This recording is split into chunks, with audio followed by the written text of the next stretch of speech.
Selamat pagi, salam damai bagi kita semua. Perkenalkan, nama saya Wira Lestari Nduru. Saya mahasiswa opsi Kramat 98 Jakarta Pusat, kelas 643G07, jurusan manajemen. Di sini saya akan menjelaskan mengenai prinsip dasar.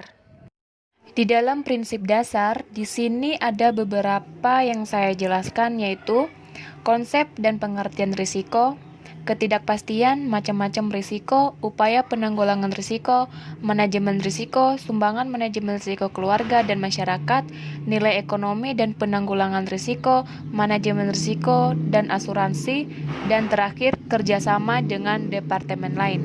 Baik, sekarang kita masuk dalam penjelasan konsep dan pengertian risiko. Konsep dasar risiko itu merupakan kerugian, artinya suatu keadaan di mana terdapat sesuatu keterbukaan terhadap kerugian atau suatu kemungkinan kerugian.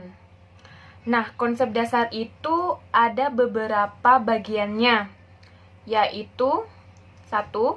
Semua orang menyadari bahwa dunia itu penuh dengan ketidakpastian, kecuali kematian. Yang kedua, ketidakpastian mengakibatkan adanya risiko yang merugikan bagi pihak yang berkepentingan. Yang ketiga, ketidakpastian beserta risikonya merupakan sesuatu yang tidak dapat diabaikan begitu saja. Dan yang keempat, sehubungan dengan kenyataan tersebut, semua orang selalu harus berusaha untuk menanggulanginya atau berupa meminimumkan ketidakpastian. Jadi di situ ada risiko itu artinya sebagai ketidakpastian yang timbul karena adanya perubahan, atau risiko adalah penyimpangan dari sesuatu yang diharapkan. Yang kedua, ketidakpastian. Nah, di sini kita akan membahas apa sih yang disebut dengan ketidakpastian. Ketidakpastian ini mengacu pada pengertian risiko yang diperkirakan. Ketidakpastian ini adalah keadaan di mana ada beberapa kemungkinan kejadian yang setiap kejadian itu akan menyebabkan hasil yang berbeda. Contohnya perkiraan cuaca, misalnya mungkin besok akan turun hujan. Nah, kata mungkin itu menunjukkan ketidakpastian dari pakar cuaca tersebut. Yang ketiga, macam-macam risiko. Nah, macam-macam risiko itu ada berbagai cara, yaitu berdasarkan sifat, berdasarkan bias atau tidaknya dilihat, dan yang ketiga berdasarkan asal timbulnya.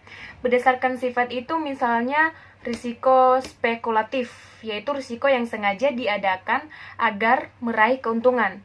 Dan yang kedua, berdasarkan bias atau tidaknya dilihat. Misalnya risiko yang dapat dialihkan, risiko yang dapat ditanggungkan sebagai objek. Dan yang ketiga, berdasarkan asal timbulnya. Misalnya risiko internal, risiko yang timbulnya dari dalam perusahaan, dan risiko eksternal, yaitu risiko yang timbul dari luar perusahaan. Nah, yang keempat, kita akan membahas tentang upaya penanggulangan risiko.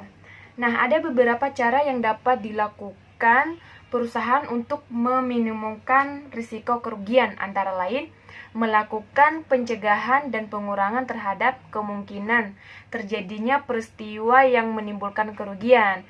Yang kedua, melakukan retensi risiko. Yang ketiga, melakukan pengendalian terhadap risiko. Dan yang keempat, mengalihkan atau memindahkan risiko kepada pihak lain. Sekarang kita akan membahas bagian nomor 5, yaitu manajemen risiko. Manajemen risiko ini ada beberapa program yang mencakup tugas-tugasnya. Yang pertama, mengidentifikasi risiko-risiko yang dihadapi. Yang kedua, mengukur atau menentukan besarnya risiko tersebut. Yang ketiga, mencari jalan untuk menghadapi atau menanggulangi risiko. Selanjutnya, menyusun strategi untuk memperkecil ataupun mengendalikan risiko. Yang kelima, mengordinir pelaksanaan penanggulangan risiko. Dan yang terakhir, serta mengevaluasi program pengulangan risiko yang telah dibuat. Sekarang bagian nomor 6 yaitu sumbangan manajemen risiko keluarga dan masyarakat, yaitu sumbangan bagi keluarga dan sumbangan bagi masyarakat. Sumbangan bagi keluarga ada beberapa, yaitu mampu melindungi keluarganya dari kerugian-kerugian yang parah akibat peristiwa yang merugikan. Yang kedua, memacu keinginan dalam berinvestasi. Yang ketiga, meringankan keluarganya dari tekanan mental dan fisik akibat adanya ketidakpastian. Dan yang terakhir, memperoleh kepuasan dari upaya membantu orang lain dalam upaya penanggulangan risiko, sehingga ia lebih dihargai di masyarakat. Yang kedua, sumbangan bagi masyarakat.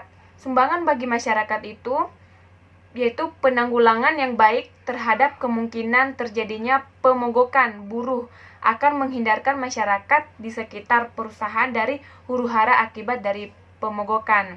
Dan yang kedua, pengelolaan limbah yang baik untuk pencemaran lingkungan akan berdampak pada ketentraman masyarakat di sekitar perusahaan. Nomor 7, nilai-nilai ekonomi dan penanggulangan risiko, yaitu hasil upaya penanggulangan risiko pada hakikatnya akan mengurangi bahkan dapat menghilangkan kerugian-kerugian yang bersifat ekonomis dari suatu risiko, sehingga upaya penanggulangan risiko mempunyai nilai ekonomis yang tidak kecil. Jadi ada beberapa nilai ekonomi tersebut meliputi: 1. Menghindari pengurangan nilai dari keluarga terjadinya peristiwa yang merugikan. Dan yang kedua, penghindaran terhadap kerugian secara ekonomis yang diakibatkan oleh adanya ketidakpastian itu sendiri. Nomor 8, manajemen risiko dan asuransi. Konsep manajemen risiko tidak boleh dicampur adukan dengan konsep asuransi, karena keduanya mempunyai ruang, lingkup, atau cangkupan yang berbeda, meskipun mempunyai sasaran yang sama. Asuransi adalah merupakan bagian dari manajemen risiko, karena asuransi merupakan salah satu cara penanggulangan risiko sebagai hasil perumusan strategi penanggulangan risiko dari manajemen risiko. Jadi persamaan keduanya ini merupakan kegiatan manajemen yang berkaitan dengan upaya penanggulangan risiko murni yang dihadapi oleh perusahaan. Yang terakhir, nomor 9, yaitu kerjasama dengan departemen lain. Di dalam melaksanakan penanggulangan risiko, manajemen risiko perlu bekerja sama secara harmonis dengan departemen lain, diantaranya bagian akuntansi, terutama yang berkaitan dengan upaya mengurangi penggelapan dan pencurian oleh karyawan atau pihak lain. Yang kedua, bagian keuangan, terutama berkaitan dengan upaya mendapatkan informasi tentang kerugian, gangguan terhadap cash flow, dan sebagainya. Dan yang bagian 3, pemasaran, berkaitan dengan tanggung gugat, artinya risiko adanya dari pihak luar atau pelanggan karena perusahaan melakukan sesuatu yang tidak memuaskan. Dan bagian produksi, mencakup upaya pencegahan produk-produk cacat, pencegahan pemborosan, pencegahan kecelakaan kerja. Bagian personalian, bertanggung jawab atas penanggulangan risiko yang berkaitan dengan diri karyawan serta pengelolaan jaminan tenaga kerja. Demikianlah penjelasan dari saya. Jika ada tutur kata yang kurang berkenan, mohon dimaafkan dan dimaklumi. Sampai di sini saya ucapkan terima kasih.